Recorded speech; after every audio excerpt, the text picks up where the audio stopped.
मोदी जी अमित शाह से करेंगे हम इनकम की बात, आय की बात, तो वो करेंगे गाय की बात। अगर उनसे करेंगे हम 15 लाख रुपए की बात, तो वो करेंगे 3 तलाक की बात।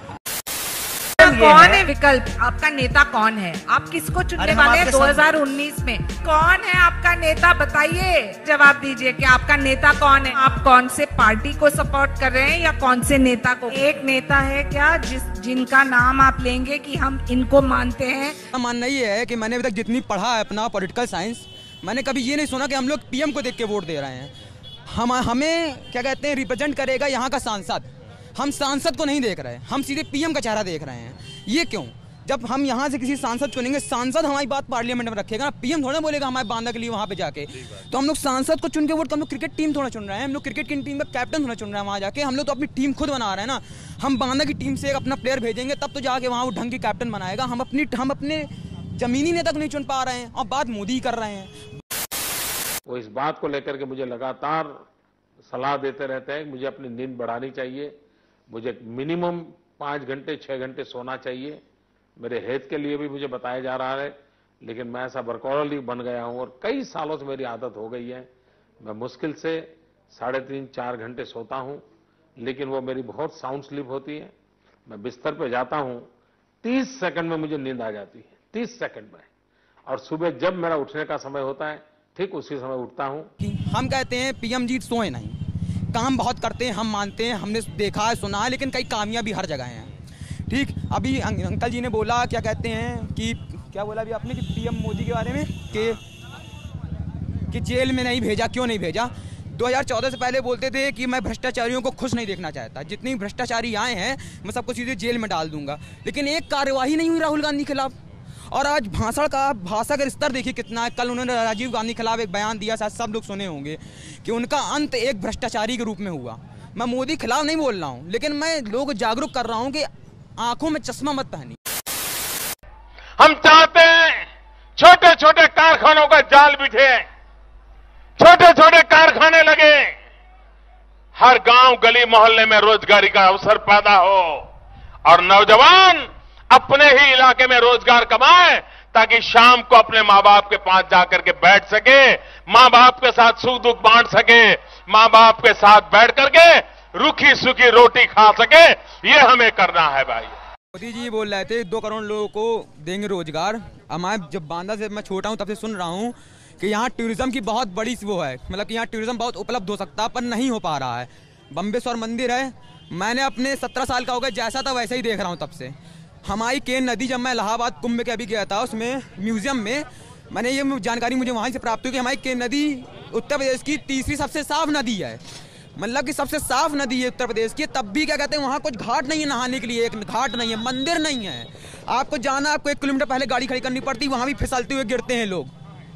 तो अगर टूरिज्म ही नहीं बन रहा तो रोजगार कहाँ से बनेगा? और रोजगार ही नहीं बन पा रहा तो फिर मोदी जी कर चुके अपने वादे पूरे। मशीन लगाऊंगा, इस साइड से आलू घुसेगा, उस साइड से सोना निकलेगा, इस साइड से आलू डालो, उस साइड से सोना निकालो। इतना पैसा बनेगा, आपको पता नहीं होगा क्या करना है पैसे का। ये कांग्रेस पार्टी में एक ऐसे नेता है जो आपके पास वोट मांगने आए हैं, उनको इतना ज्ञान नहीं है कि आलू खेत में होता है कि आलू फैक्ट्री में होता है। अब राहुल गांधी कैसे लगते हैं? राहुल गांधी बोलते तो ठीक हैं, पर उनका कुछ समझ नहीं आता मुझे। वो कभी ढंग का बोलते हैं, कभी कुछ उल्टा बोलते थे। लेकिन एक बताऊं, उनकी जो 40-40, 30-30 सेकंड की वीडियो हैं, वो बहुत इंटरनेट में घूमती हैं। मेरे चाचा, मेरे मामा लोग दिखाते हैं, देखो ऐसा बोल रहा है। मैंने कहता हूँ 1 घंटे के भाषण में आप 30 सेकंड की वीडियो काट के दिखा दीजिए, उससे मैं किसी आदमी को जज नहीं कर सकता। और मैंने कभी राहुल गांधी का 1 घंटे का पूरा भाषण सुना नहीं। आप मुझे बताइए, देश के लिए मर मिटने वाले, आजादी के जंग के अंदर जान खपाने वाले वीर शहीद भगत सिंह जब जेल में थे, मुकदमा चल रहा था, क्या कोई कांग्रेसी परिवार का व्यक्ति शहीद वीर भगत सिंह को मिलने गया था? मोदी जी बहुत अच्छे ओरेटर हैं, वो बहुत अच्छे ओरेटर हैं, वो झूठ ही बोलेंगे तो सच लगेगा। उन्होंने एक बहुत अच्छी बात बोली थी कि भगत सिंह जब जेल में बंद थे, नेहरू परिवार कोई आदमी नहीं गया मिलने।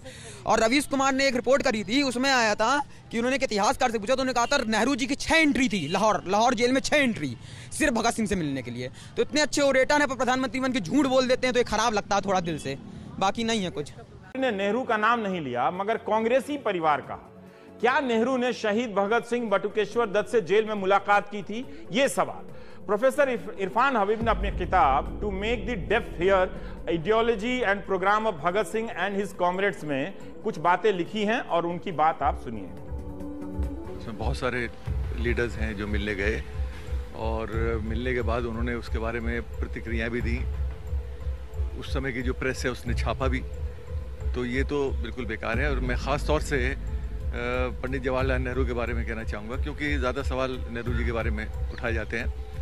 पंडित नेहरू गए और 10 अगस्त 1929 के ट्रिब्यून ने पूरी एक रिपोर्ट छापी जिसमें नेहरू ने कहा कि मुझे उनसे मिलकर बड़ा दुख हुआ, उनकी हालत बड़ी ख़राब हो चुकी है, सबकी सेहत बहुत ख़राब थी, लेकिन किसी के चेहरे पर, ख़ासतौर से भगत सिंह और जतिन दास के चेहरे पर कोई गुस्सा नहीं था। वो बहुत शांत और बहुत ही